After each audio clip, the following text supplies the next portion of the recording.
Welcome to Whitetail Rendezvous Podcast, hosted by Bruce Hutchin, and episode number 157. Welcome to Whitetail Rendezvous Podcast, where it is all about whitetail deer hunting tips, techniques, and the stories so you can become a more successful whitetail deer hunter. And now your host, Bruce Hutchin. Wesley Caruthers, field staff of Grunt, Gobbles, and Gills TV. He hails from Liberty, West Virginia, where he lives there with his wife and 2 daughters. Wesley says being raised in a hunting and fishing family that serves God is what has molded him into who he is today. Talking turkeys in the spring, taking float trips for smallmouth bass anytime he can, and stalking the wily whitetail bucks in the fall are his favorite things to do. Being in God's country with his family and friends, hunting and fishing is always a blessing. He lives his life for God. Welcome to another episode of Whitetail Rendezvous. This is your host, Bruce Hutchin, and we're heading down to, where the heck are we going today, Wesley? West Virginia? Wesley Yes, in West sir. Virginia? Is that Yes, where sir. we're talking? Yes. Wesley's on the field staff for Grunt, Gobbles, and Gills TV, and Wesley's a heck of a guy, and I'm really happy to have him on the show today to talk about Grunt, Gobbles, and Gills TV, but most important, talk about catching up and hunting those white-tailed deer. Wesley, welcome to the show. Thanks for having me, Bruce. Appreciate being here. Yeah, and let's just start right off, and I'd like to do this because I found that some of my listeners don't go listen to the whole show, and when I put the how to contact you at the end, they miss it. So tell people how to contact you or Grunt, Gobble, Gills TV, website, Facebook, Twitter. Okay. You can find me on Facebook, Wesley Caruthers, Grunt, Gobbles, and Gills on Facebook. We do have a Instagram and Twitter, but we don't keep up with those very much. It's mainly Facebook and our webpage, which is www.gggoutdoorstv.com. All right. Well, thanks for that. And let's give us just a little background. Yes, folks, we are going to talk about hunting whitetails, and Wesley does pretty good at that. But let's just talk about Grunt, Gobbles, and Gills TV and what you guys are all about. All right, thanks. GGG is what we call ourselves. Well, we're a group of outdoorsmen here in West Virginia that have all been called by God to kind of do an outdoor ministry. We try to get the word of God out through hunting and fishing. It seems to be something that a lot of people have in common. What we do mainly is a lot of the churches have functions around in our area. They call them sportsman's dinners or critter dinners, and they usually serve up a lot of wild game and exotic game. And what it does, it draws in a lot of people that like to hunt that don't always or normally go to church, and it's a good way to pull them in and bring them to church. And we get to talk about God through our hunting program. We try to bring lessons and stories learned through our activities, and we try to include God in that. Well, thanks for sharing that. How did you get involved? I actually went to one of these events back in January and spoke with the founder of Grunt, Gobbles, and Gills, which is Zach Lucas. They founded GGG about 5 years ago, and they're a great group of people. I have a lot of respect for them. Very good, very ethical hunters, and great pillars of the community. And I was asked to join, and was very honored to join, and glad to be a part of them. Now, are you just in West Virginia with Grunt, Gobbles, and Gills TV? Yes, sir. Yep, we are all local West Virginia natives. Now, what stations are you on, or do you have a YouTube channel, or how can somebody watch your TV program other than your website? We have some on YouTube. If you go to our webpage, we have quite a few of our episodes on YouTube right now. We're currently in the process of producing 5 spring turkey episodes. Should be out and complete by next month. I've got to watch a couple of the rough drafts, and they look really, really good. We're very excited to get the rest of them out. We're not sure if it's just going to be another DVD. We have one DVD now. Just depends on what God wants us to do. We're just waiting on that to see if we can get on cable TV. All right. Well, hey, thanks for sharing that with us. Talk about your hunting tradition, how Wesley became a whitetail deer hunter. Well, that started off pretty young, early in my life. 8 years old, started hunting. 9 years old, I killed my first deer, and it's had me hooked ever since. That's great. Now, who were the important people that got you a field when you were just getting started? Definitely my family, my dad, my uncles. It's definitely a family tradition with us. They've always been around and always showed me and taught me a lot of what I know. So I have to give them a lot of the credit. Well, let's share with the listeners, because I'm sure a lot of guys out there might not have had the opportunity to have a good mentor when they're growing up. What are 3 to 5 things that your father, friends, uncles, and other relatives helped you get off on the right foot? I'd say the number one thing, especially for young hunters, if you start off so young, is being taught patience. I know I have two young daughters, and I take them in the outdoors with me now. And patience is kind of hard for young kids, but you try to make it interesting, keep them focused on why you're out there, make it fun for them. Don't take the fun out of it. Just keep them interested, and don't be too hard on them. Just have fun with it. Just enjoy your time with them. Hey, thanks for sharing that. Let's talk about your 365 hunting plan.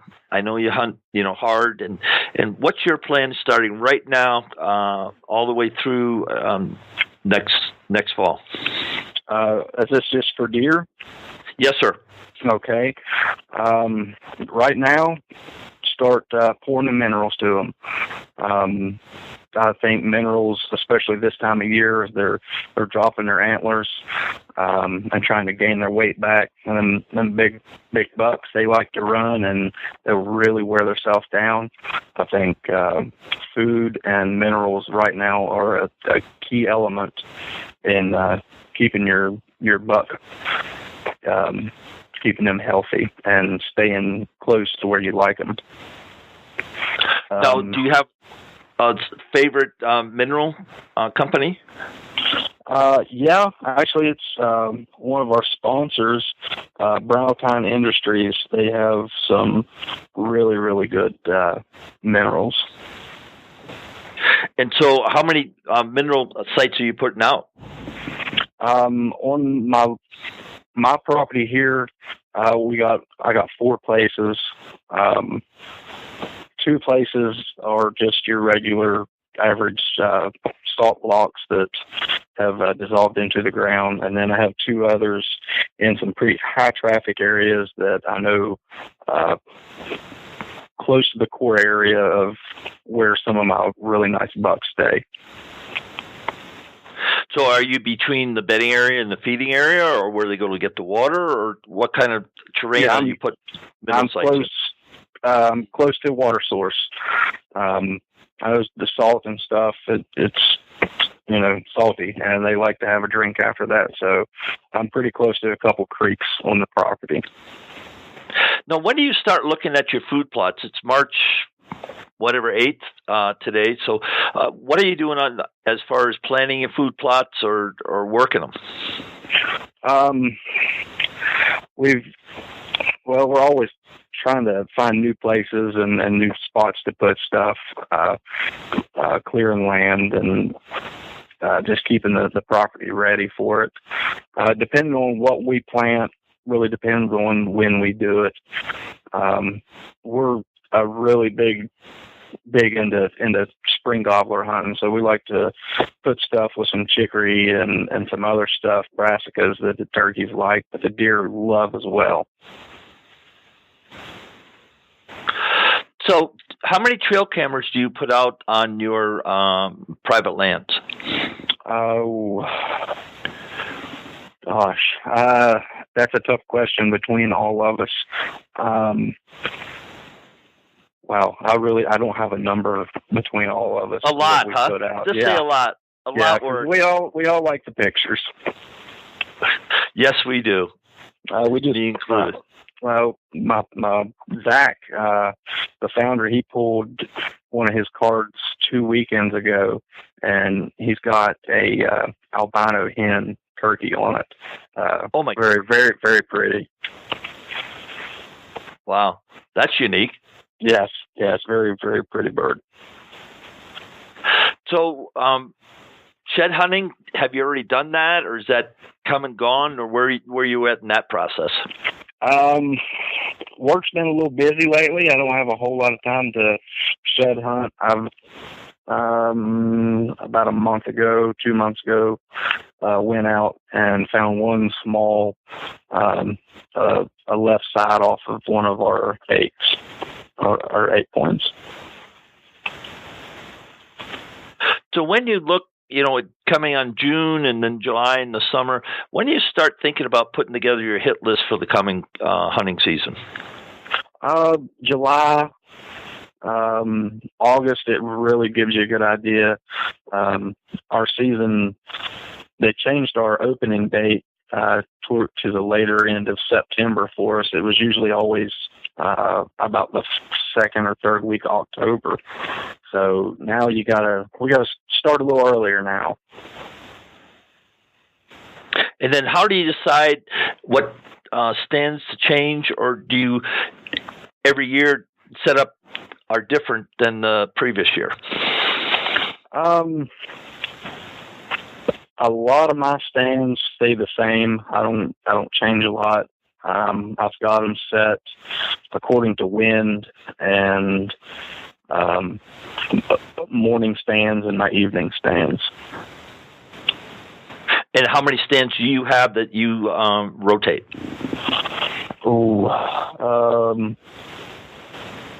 I'd say 6 right here on my property where I live now, not counting the other properties. They're just kind of sporadic. All right. What are some of the lessons learned that you're taking from last season into this season so you won't repeat them? I don't know if I would call it a lesson in a bad way. Last year made me very, very comfortable using scents and mock scrapes. I had a big 8-point not last year, but the year before, that I had rattled and grunted in during bow season. It was actually the last week of October. I think it was the day before Halloween, and he's big. He was big for a reason.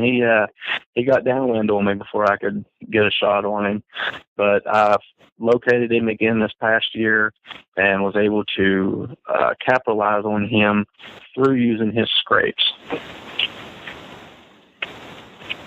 So walk us through that for listener, everybody brings a different amount of knowledge, to our listenership. So how did you use his scrape line or his sequence of scrapes to put him down on the ground?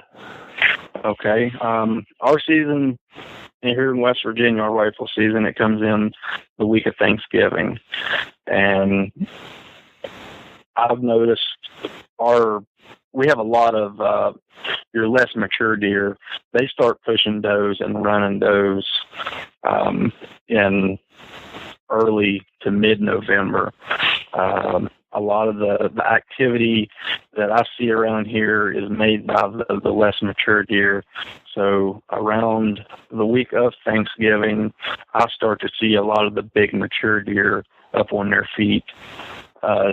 Daylight hours, trail cam pics of daytime deer. So I find the fresh, the new big scrapes, and you can determine an immature buck and a mature buck when they're rubs and their scrape sizes. So I find the bigger ones, the fresher ones, and I key on those.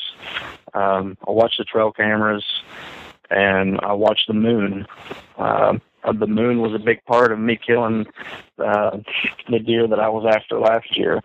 It was our second day of rifle season, and I noticed that the moon was already full and almost overhead at about 4 o'clock in the afternoon. So I knew that the deer were going to be out at night and they were going to be feeding, and I was going to have to come in early and catch them coming from their feeding area and pushing them does back to the bedding areas. So I got in between them on his rub line and a scrape line, and I used a dominant buck spray as a drag my whole way through to my stand. And he was pushing a doe at first light. I seen her come up. She crossed the path where I walked through, and he come through and didn't even make it. He was probably 10 feet from the trail, and there was a scrape just right up on the next flat from him. And I guess he got wind of it. He was downwind, and he stopped. And it was the first time I'd actually got to see it in person. He did a snort, grunt, wheeze, and was stomping his front hooves. He was a little upset. He could smell another buck in there in his territory, and he come straight up on that next flat where that scrape was. He come up to investigate and give me a perfect 30-yard shot. Bam! Yes. And that's a beautiful deer. That's the one you sent me for your photo for your show, isn't it? I believe so. Yeah. Let's talk about, stay right here. Let's share with the listeners moon phases. There's, a lot of information is written every year, and I fish and hunt moon phases myself, but what's your take on it? If I see the moon, no matter if it's full or not, if I see it during the daytime hours, that's when I want to be hunting. I've noticed so much more activity for some reason when the moon is out. It doesn't matter what time of the day it is. When the moon's out, I always have better luck and see more deer. Now, does it matter if it's the morning, the afternoon, or just the moon is visible during the day? Yes, it doesn't. I've not noticed the difference between morning and evening. If that moon's out, then I want to be in my stand. Now, you mentioned something about a drag, and some people use them, other people don't.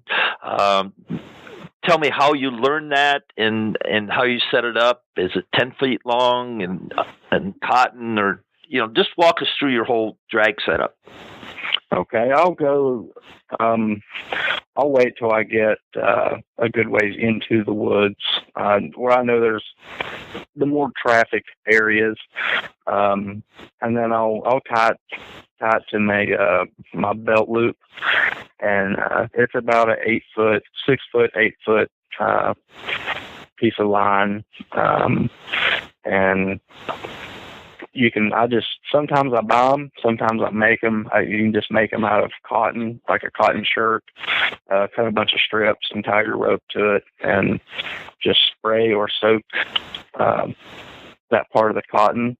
I'll go X amount of feet, and I'll refresh it, especially in a heavily used trail if I got to cross it, and then I'll get 2 a scrape line, and I'll walk the scrape line, and I will spray the scent into the scrapes as I proceed to my stand. Okay, and do you keep it frozen or just in a large plastic bag? Sometimes I keep it froze. I will keep tarsal glands from the previous year's bucks, depending on how ready they are, how active they've been, and I will freeze those, and I will use those sometimes. But for the most part, I just use a synthetic scents. Any favorites?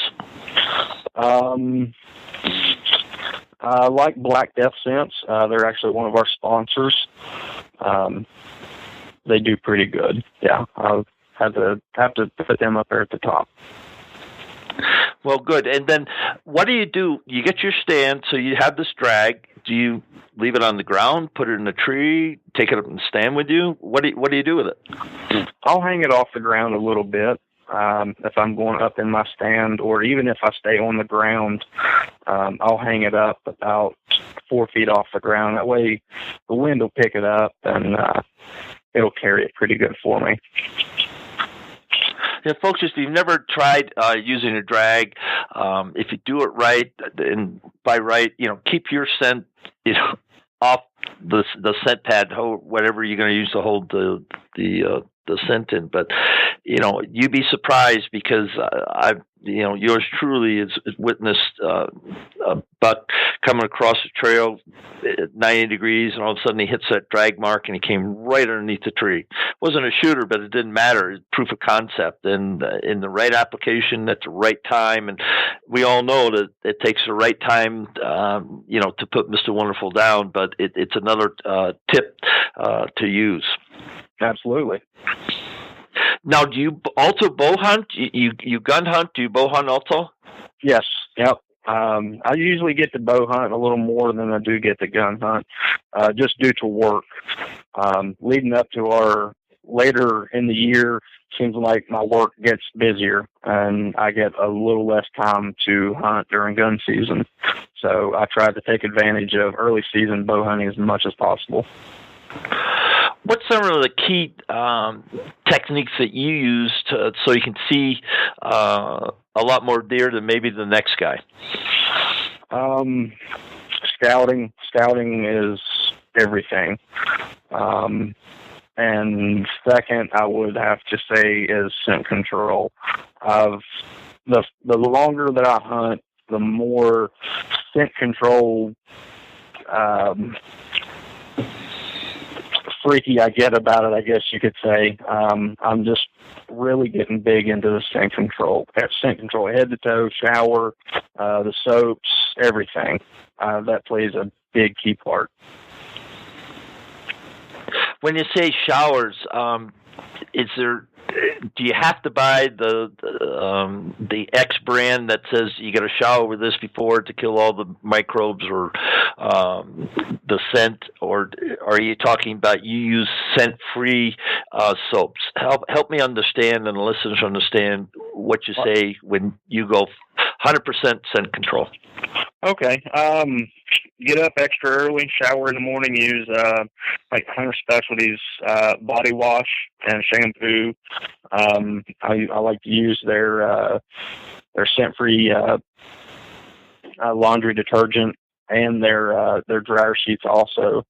I will put my boots, depending on which ones I wear. I like to wear the knee-high rubber boots. I think they fend off a lot of scent.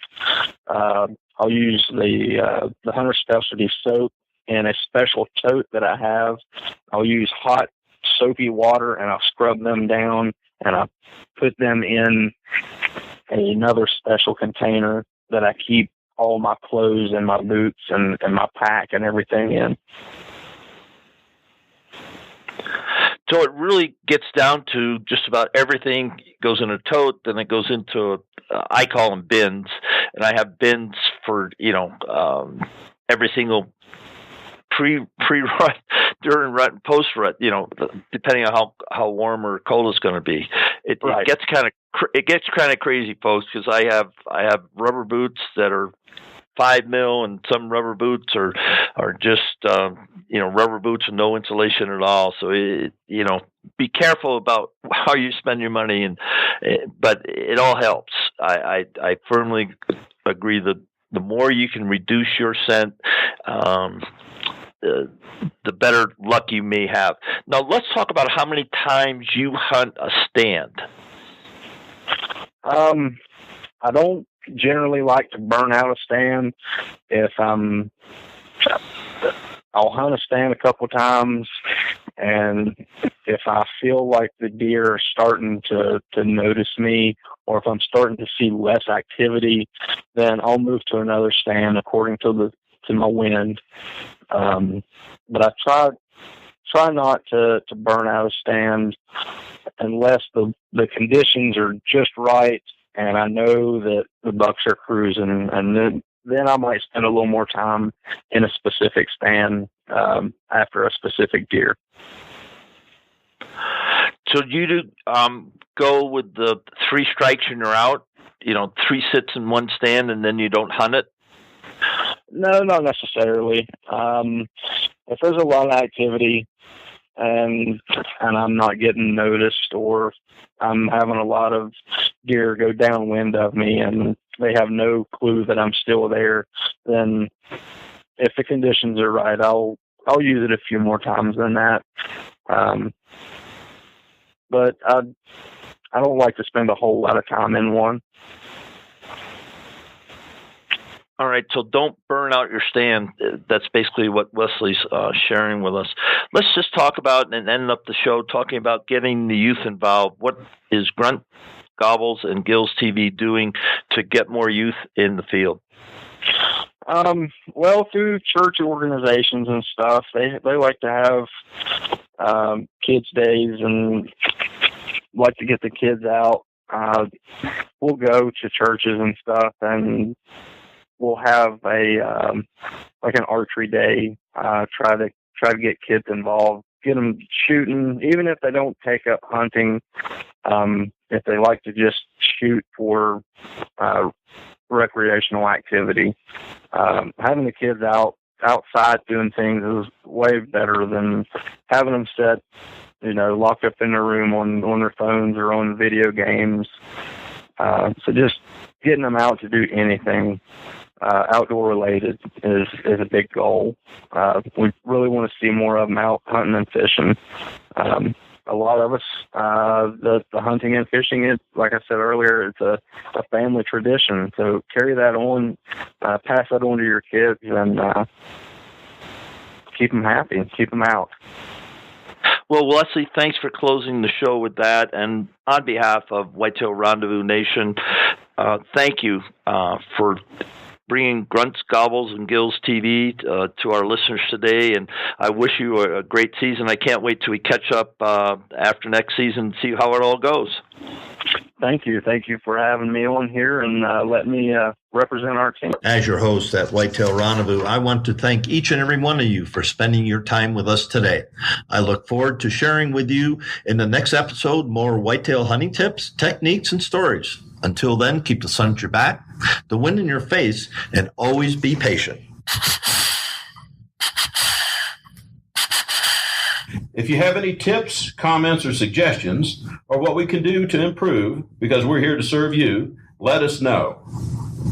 Thanks for listening to Whitetail Rendezvous Podcast at www.whitetailrendezvous.com.